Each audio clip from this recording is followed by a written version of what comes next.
खुलुमबाय लोगोफोर, नोंथांमोनखौ बयखौबो गिबियावनो आंनि चेनेलाव बरायग्रोनानै लाबाय।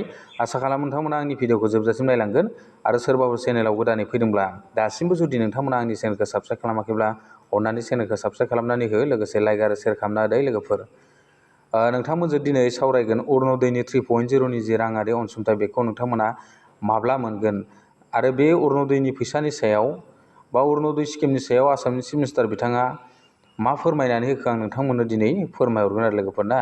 आरो नोंथांमोना अरुण'दयनि जि राङारि अनसुंथाइखौ नोंथांमोना 1250 मोनगोन ना 3000 मोनगोन बेखौबो आं नोंथांमोननो फारि फारि फोरमायलांगोन आरो लोगोफोर।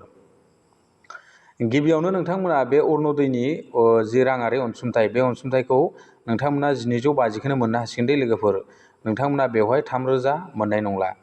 दा बे अरुण'दयनि जि फैसा 3.0नि जि फैसा बेखौ नोंथांमोना माब्ला मोनगोन बेखौ नोंथांमोना आगस्ट मासावसो मोननो हासिगोन होननानै आसामनि चिफ मिनिस्टार बिथाङा मोनसे गेवलां मिटिंनि गेजेरजों फोरमायनानै होखाबाय दे लोगोफोर। नोंथांमोना दा मोनथ'नाय नङा, नोंथांमोना जेब्ला आगस्ट मास जागोन ना अब्लासो नोंथांमोना बे अरुण'दयनि 3.0नि जि राङारि अनसुंथाइ दे लोगोफोर नोंथांमोना बेखौ मोनहैनो हागोन आरो लोगोफोर। नोंथांमोना दा बेखौ मोनथ'नाय नंला, बेखौ आसामनि चिफ मिनिस्टार बिथाङानो फोरमायनानै होखाबाय।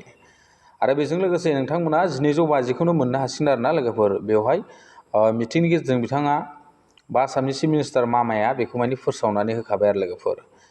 आरो बेजों लोगोसे नोंथांमोनहा जि सेल्फ हेल्प ग्रुपनि जि दंफां गायनायनि जि फैसा बे फैसाखौ नोंथांमोना माब्ला मोनगोन बेखौबो गोबाङानो गोसोआव सोंलु सिखारदों आरो ना लोगोफोर। मैयाथ' दंफां गायबाय 5 जुनाव। बे 5 जुनाव गोबां आइजोफ्रानो दंफां गायदों दै, गोबां महिलाफ्रानो दंफां गायदों आरो ना लोगोफोर। नोंथांमोनहा बेयाव जाय बिथांमोना दंफां गायनानै फट'खौ आपल'ड खालामनानै होआखै नोंथांमोना बे 25,000 जि फैसा सेल्फ हेल्प ग्रुपनि बा दंफां गायनायनि मुङै बे फैसाखौ मोनहैनो हानाय नङा दे लोगोफोर। नोंथांमोना फट' खेबनानै आपल'ड होथारनांगोन आरो ना लोगोफोर। मैया नोंथांमोना 5 जुनाव बे फट'खौ आपल'ड होनो नांगौ आरो ना लोगोफोर। दा बे सेल्फ हेल्प ग्रुपनि जि 25,000 बे फैसाखौबो आसामनि चिफ मिनिस्टार बिथाङा फोसावनानै होखाबाय। नोंथांमोनहा आगस्टआवसो मोनहैनो हागोन आरो ना लोगोफोर। बेवहाय जेसेबां स्किम दङ, आसामाव जेसेबां स्किम दङ आरो ना लोगोफोर, बेखौ नोंथांमोना आगस्ट मासनिफ्रायसो मोनहैनो हासिगोन। आं सिगाङाव नोंथांमोना आपडेट लाबोखादोंमोन, जुलाइ मासाव मोनसे बिथांमोननि बाजेट सेसन जयो दै, आसाम गभर्नमेन्टनि गोलोम बोथोरनि मोनसे बाजेट सेसन जयो। बे बाजेट सेसनावसो बेनि जेसेबां आसनिफोर दङ आसामनि, बे आसनिफोरनि फैसानि सायाव माने बिथांमोना सावरायो आरो। बेखायनो नोंथांमोना जुलाइ मासाव बिथांमोननि बाजेट सेसन जोबखांनायनि उनावसो नोंथांमोना आगस्ट मासाव अरुण'दयनि फैसा बा सेल्फ हेल्प ग्रुपनि फैसा, बेजों लोगोसे जेसेबां स्किमफोर दं आसामनि बेनि फैसाफोरखौ नोंथांमोना मोननो हागोन दे लोगोफोर। नोंथांमोना दा मोनथ'नो हानाय नङा।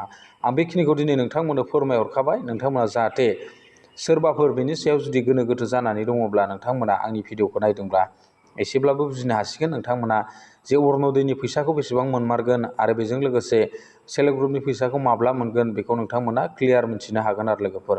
आं दिनै बेखिनि आपडेटखौ नोंथांमोननो लाबोबाय। दा दिनैनि आपडेटआ बेखिनियानोसै लोगोफोर। नेक्स्ट आपडेटआव बेबायदिनो गोदान आपडेट फैयोब्ला आं नोंथांमोननो होलांबाय थानो नाजागोन। गोजोन्थों, थेंक इउ। नेक्स्ट आपडेटआव लोगो मोनगोन।